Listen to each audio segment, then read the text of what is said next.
See läks niimoodi, siis ma tulin tagasi, kõik küsisid, mis tegid ja ma mõtlesin, et ma ei teagi täpselt.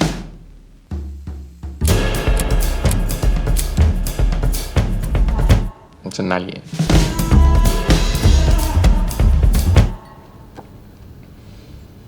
Draakon räägib tõtt, ainult teisipäeviti. Kuidas seda debugiksid?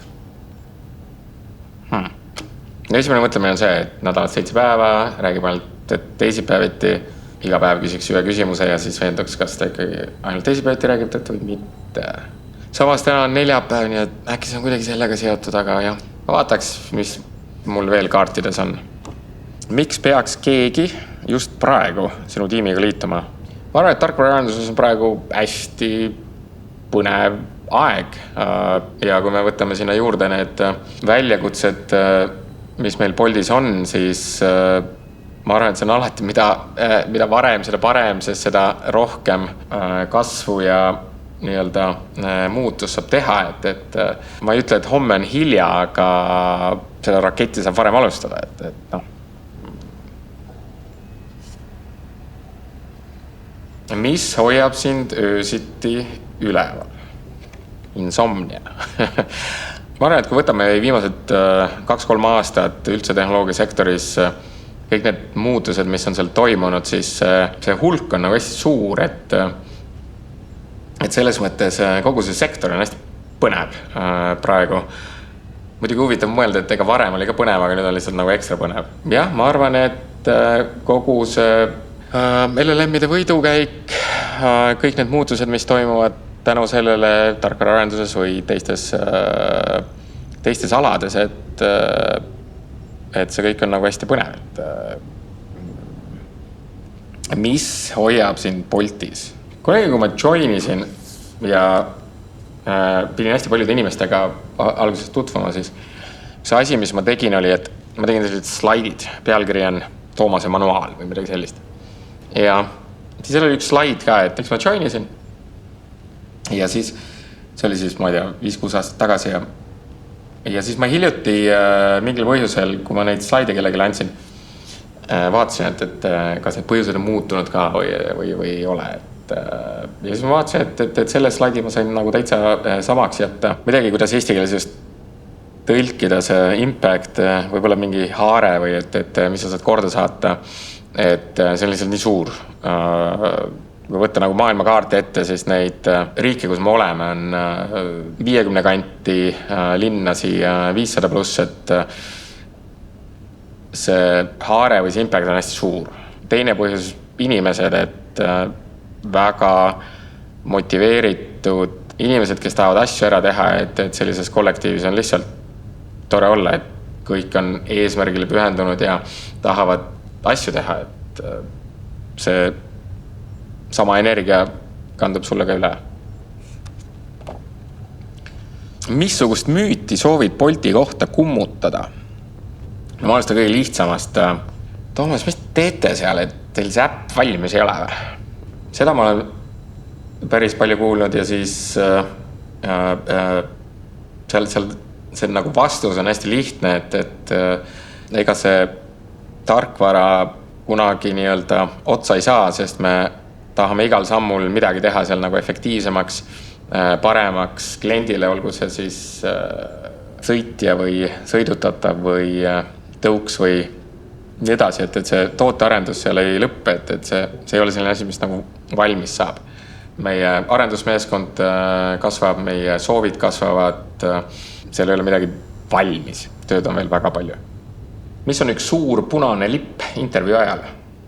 Ma arvan, et see on muidugi hästi lihtne, et kui keegi on ikkagi oma selles CV-s piisalt valetanud, et see tuleb seal mingi kohe alguses välja mõne lihtsa küsimusega, kus nad vastuseid ei tea, aga ometigi on kirjas, et ta peaks neid asju teadma, et sealt edasi nagu enam lihtsalt ei saa minna.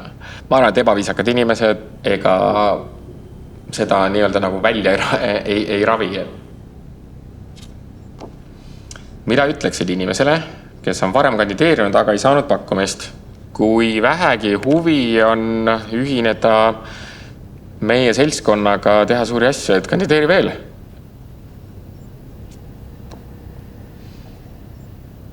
Kas praegu on hea aeg Bolti tööle tulla? ma arvan, et selliste asjadega on pigem see, et mida varem, seda parem. Kõikide ettevõtete puhul, mida suuremaks nad kasvavad, protsessid loksuvad rohkem paika, nii-öelda tehakse väga palju otsuseid, et mida varem sa tuled, seda suurem võimalus on sinul kaasa rääkida, kuidas ja kuhu asjad arenevad, et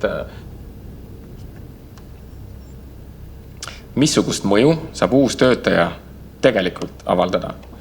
Kui me mõtleme tarkvaraarenduse peale, siis eesmärk on ikkagi see, et sa esimesel nädalal saaksid nii-öelda mingisuguse koodi laivi. Ma arvan, et uue töötajana alguses on hästi palju sellist nagu konteksti kogumist ja arusaamist, kuidas asjad käivad ja nii edasi, aga ega paralleelselt samal ajal sa hakkad nagu päris asju tegema, et seal mingit poputamist ei ole, et sul alles esimene või teine nädal, et ma sulle ei saa tööd anda, et ikkagi tarkvaraarenduses hakkad esimesest nädalast midagi pakkuma. Kuidas erineb Bolt teistest tehnoloogiaettevõtetest? Eks see oleneb millega kellega võrrelda, et see skaala, kus me opereerime, on ühest otsast hästi suur geograafiline skaala, et kui me võtame erinevad kontinendid, siis enamustes me opereerime 50 riiki, 500 pluss linna, et haare hästi suur, sajad miljonid kunded, see automaatselt tähendab teatud väljakutseid arendajatele, baasnikutele, inimestele, kes serverid haldavad ja nii edasi, et see skaala võrreldes hästi paljudega on ikkagi mega suur. Meist on muidugi suuremaid, et selles ei ole küsimust, aga kui ma mõtlen enamus turge, kus me opereerime nii-öelda, kus me tarkvaratiimid on, siis me oleme lihtsalt üks suuremaid, kui mitte kõige suurem. Et see ongi ilmselt see suur erinevus. Keda hiljuti edutasid ja miks? Ühe põhjus on pigem selline, kus põhjuseks on see, et me hakkasime midagi uut ehitama ja siis seal ma pidingi andma lihtsalt oma tiimist ühe sobivaima ja parima inimese ära ja siis minu ülesandeks jäi see vakantne koht täita. Aga seal läks väga hästi, sest üks asi, mida ma juhtidelt ootan ka, et nendel oleks hea nii-öelda inglise keeles succession planning, keegi, kes järgmisena pulti läheks, kui peaks midagi juhtuma.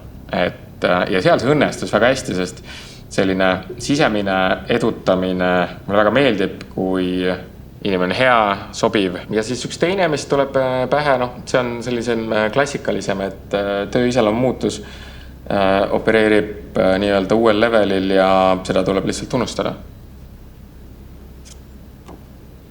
Missugune inimene sobib sinu tiimi? Ilus, tark ja osav. Üleüldises mõttes, kui me räägime tarkvaraarendusest, suhtlemisest ja nii edasi, siis need väärtused peavad lihtsalt hästi sarnased olema.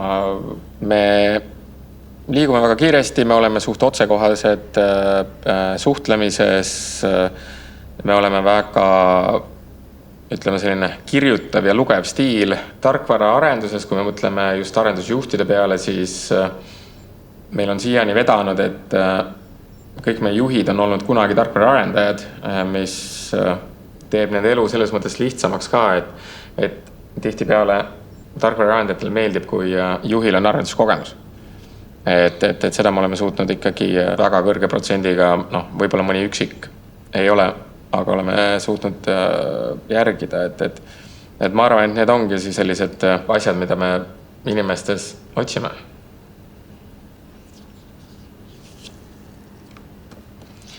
Mis väljakutsetega kõige rohkem tuge vajad? Ma arvan, et praegu on hästi suur fookus palkamisel, heade kandidaatide leidmine. Kuhu suundub Bolti tarkvara inseneride tiim järgmise aasta 2 jooksul? Kiire vastus tähtede poole, aga mis me iga aasta teeme on, me ühest otsast me tahame teha ühe rohkem ja rohkem, nii et ühest otsast me lihtsalt kasvame. Teisest otsast, kui me mõtleme praegu toimuvale, siis ja praegu toimuvale just AI maailmas, siis LLM-id, igasugused koodi kirjutamis abilised, siis ma arvan, et kogu töö on muutumas. Kuhu täpselt, see on natuke dikteeritud, kui kiiresti, kui kaugele tööriistad arenevad. Aga see muutus on nii käega tuntav ja selle muutuse kiirus on ikkagi väga kiire, et praegu, kui me võtame viimase aasta, siis ikkagi iga kuu on midagi väga muutvat välja tulnud. Et see kiirus on kõrge. Nii. Kui mina oleks bugi, mul oleks 2 silma, mul oleks siin tundlad ka nii, pää.